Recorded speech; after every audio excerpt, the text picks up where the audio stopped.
When I was younger, I remember dreading those homework reading logs and lying about all the pages I didn't even touch, and then getting in trouble with my parents after they found out how much I despised reading.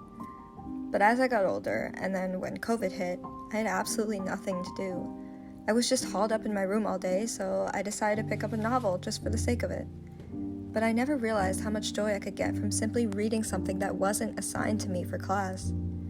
Now that my semester is finally over, I can look back on my shelf and see how many different genres and stories I've flipped through over the past 4 years. But it is a lot. So I just wanted to share every single novel I've read since December of 2023, all my thoughts and recommendations about it, without giving too much away. For reference, by the way, most of the books I've read this year are mainly fantasy and dark academia. However, there are a few outliers. Okay, let's get started. I also my voice is also dead, just so you know.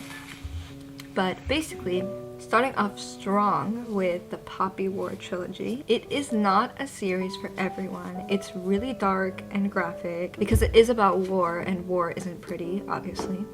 However, the author does this amazing job at writing this morally gray character, and if you love strong world building, politics, and it's military fantasy, you would really like this book and this series. But then I kind of switched it up with reading Tress of the Emerald Sea, which this book actually got me out of my reading slump over the summer. It's very short and it's a sweet, cozy fantasy book about a girl going on this voyage through a treacherous sea, searching for her best friend, and there's pirates and fighting, and it's really nice. It's very lighthearted, although it is predictable, the hero's journey trope. It just kind of warms your heart in a way, kind of just got me out of my slump. And then I read Curious Tides, and this fantasy novel is about secret societies and this girl who feels outcasted. She's trying to unravel the truth behind the death of her classmates, and the magic itself in the book is pretty interesting. It uses one's birth chart to determine their abilities. I heard mixed reviews about it, but I honestly really enjoyed this one,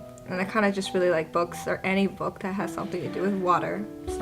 And then I read The Study of Drowning, but I actually sold the book already, so I don't have it with me. And I also did hear mixed reviews about it in the way that the author describes the main protagonist's thoughts about race, but I never really noticed it until I started hearing other people review the story on social media, so that might be an issue. However, I do think the book does an amazing job at creating strong female characters, but presenting them in a way that proves one doesn't have to be physically strong or have physical strength or confrontational values to carry strength within them. It shows that there's a beauty in the silence, or just someone who's more introverted in a way. Okay, then I read Masters of Death, and this book is comedic fantasy that I never really understood, and I was honestly confused the whole time, but the banter between the characters was so entertaining, and there are so many characters. The cover art is gorgeous, by the way. It's so pretty. This one is really hard to explain, and I'm still trying to wrap my head around it because her writing is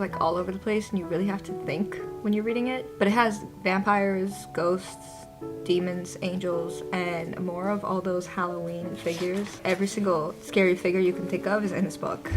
And then I also read the One Dark Window trilogy, but I also sold these books as well, so I don't have them. And I actually don't read too many romance books anymore. It's a romantasy duology, and it was honestly my favorite romantasy book or romance book. And the magic system is really unique. It uses decks of cards in a way, and the author really creates this strong plot and mystery alongside building the romance, and it works together to propel the narrative forward, which I really liked, because I don't like it if it's just about romance, because then it's because the world itself isn't strong. But this one was really good. Also, the guy is just really hot, so I forgot his name though. Then I read The Warm Hands of Ghosts. This book is historical fantasy. It's also set in a war about this nurse who is searching for her brother that everybody believed has died, and it is really spooky and eerie.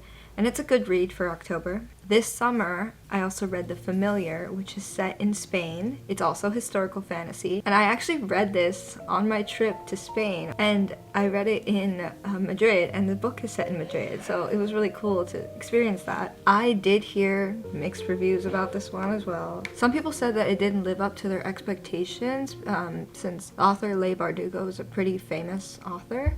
However, I really enjoyed it. Like, it's obviously not my favorite book by her, but it was really interesting. Not so much the plot itself, but I guess I loved her writing and enjoyed her writing style so much that I was still engaged throughout it. Okay.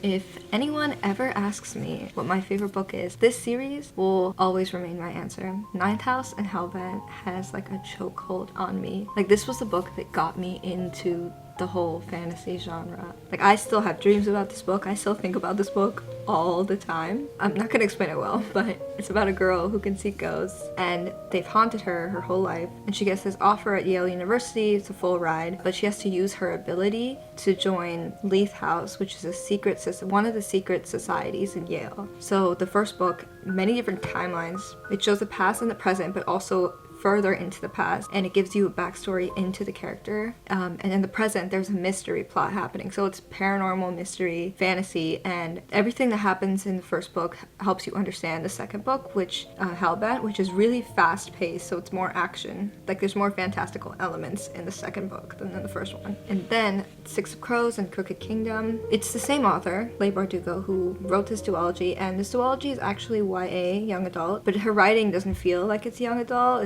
It feels really advanced, so I don't know why she said that. These books have like the found family trope, magic, and it's essentially about this heist, and I love all the characters, and they're all so unique, and she builds each of them really well. So now we have dark academia, thriller-ish. I read If We Were Villains, and everyone loves this story, so I feel like there's no point in even explaining it. I don't need to. But it's like unraveling this mystery behind these actors who studied Shakespeare only in college, and low-key made them kind of crazy. I don't know. It's from this one guy's perspective who's recounting the story 10 years after, some time jump, I don't know, but it is really good because, like, I love acting, right? Like, I study acting and theater, so it's like reading that was really special to me. If you watched the series Arcane and you liked the dynamic between Victor and Jace, you need to read this book because it's like, the book is actually insane.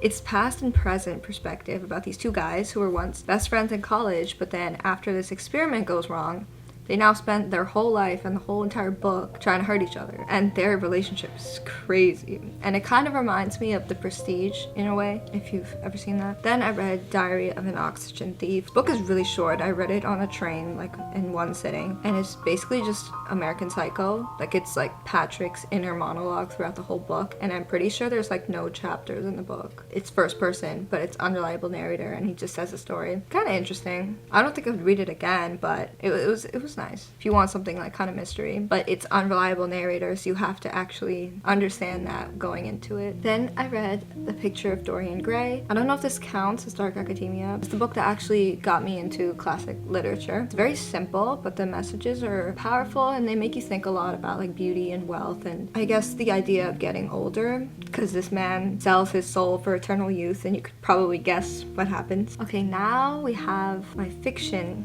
and crime genres. I don't read much fiction nowadays. I read A Very Nice Girl, which is, honestly, I forgot what this was about. I don't know why. It wasn't very memorable, but it reminds you a lot of Sally Rooney's writing, but it kind of just shows the world as it is, realistic hardships that you go through in your 20s, which is similar to Cleopatra and Frankenstein, which I read and I really enjoyed. I heard mixed reviews about that, but I hear mixed reviews about so many different things, but I really liked it. It was a little hard to get into, but after reading it, it's like, it just shows you everything like raw, like this is just what these people are experiencing in their 20s, and that's why I don't really like reading fiction, because it's like feels so real, and like I'd rather not be scared for my future like that. but you know. I also read In 5 Years by Rebecca Searle, and honestly any book by her is just beautiful. I read these a while ago. Okay, these are actually not fiction, this is magical realism, but I count it as fiction because it's like basically fiction. In 5 Years, One Italian Summer, Dinner Party, The Edge of Falling, and When You Were Mine. These two are YA, but every single one made me cry because it was just so like emotional, because the real world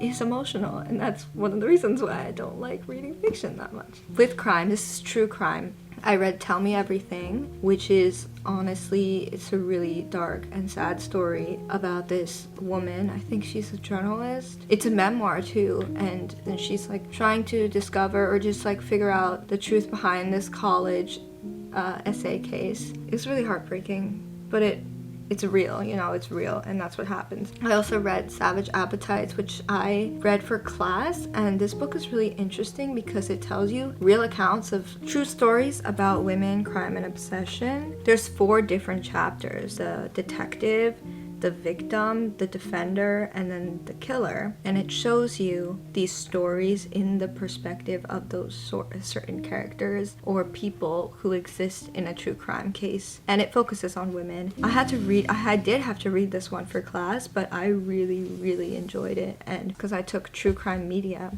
Yeah, so now I'm gonna speed through my TBR.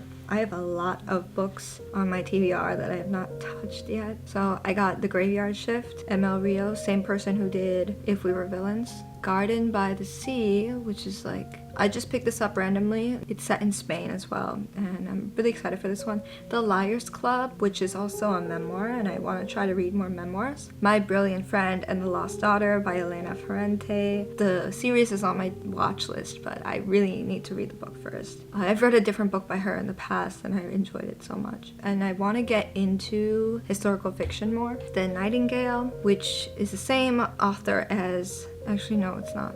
Anyways, Crime and Punishment. I really want to read this book. I know it's going to be difficult because of the writing, but I'm trying to read more classic literature. The Mountain in the Sea. This one's crazy because it's about like these scientists who discover a group of sentient octopus in the sea, and like it's about the way that we as humans take over different ecological systems, or like global warming or hurting the environment, and also just the idea of us needing to take control of things that aren't ours. So it's like a metaphor for that, even though it's fantasy and sci-fi. The Dante Club, which is actually, it's a mystery book, and it's also set in Boston. So Penance.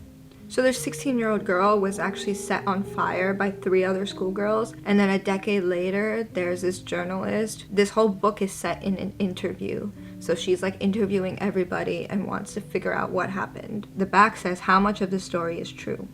Then I'm still reading Wave, which is pretty sad. I'm actually almost done with it. Actually, I don't know.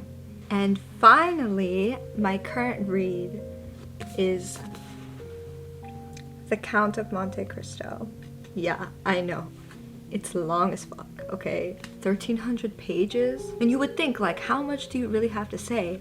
But this book, let me just read you. Thrown in prison for a crime he has not committed, Edmond Dante is confined to the grim fortress of it. There he learns of a great hoard of treasure hidden on the Isle of Monte Cristo, and he becomes determined not only to escape, but to also use the treasure to plot the destruction of the 3 men responsible for his incarceration. Epic tale of suffering and retribution inspired by a real-life case of wrongful imprisonment was a huge popular success when it was first serialized in the 1840s. So yeah, I'm actually enjoying it so much. I'm on like page 300. However, I'm listening to the audiobook for a couple chapters before because the last time I started it was a little bit ago, so I'm trying to refresh my memory. The audiobook, the guys, like, I just realized how funny the writing is, and I really hope I can get through this because it's like so much has already happened. The time is going by so fast in this novel, and I'm only on page 300, so it's like, how much more do you have left to say? I don't know, but I'm all here for it because I love these kind of revenge retribution stories. He's such a sweet, nice guy in the beginning, and then you see what happens to him and then how he changes, so I'm praying for you, Edmund. Anyways, those are all the books that I've read, and I hope that I can read a lot more later because I really do miss reading. It like pulls you into this whole other world, and I remember just like staying up so late at night just to finish a book because I was so invested in it. And I really want to get back into that feeling, because when you're in college or when you're in school and you have all these other things to do, it gets really hard. But I never want to forget the love that I already have for it. So yeah, featuring my fish in the background. Thank you.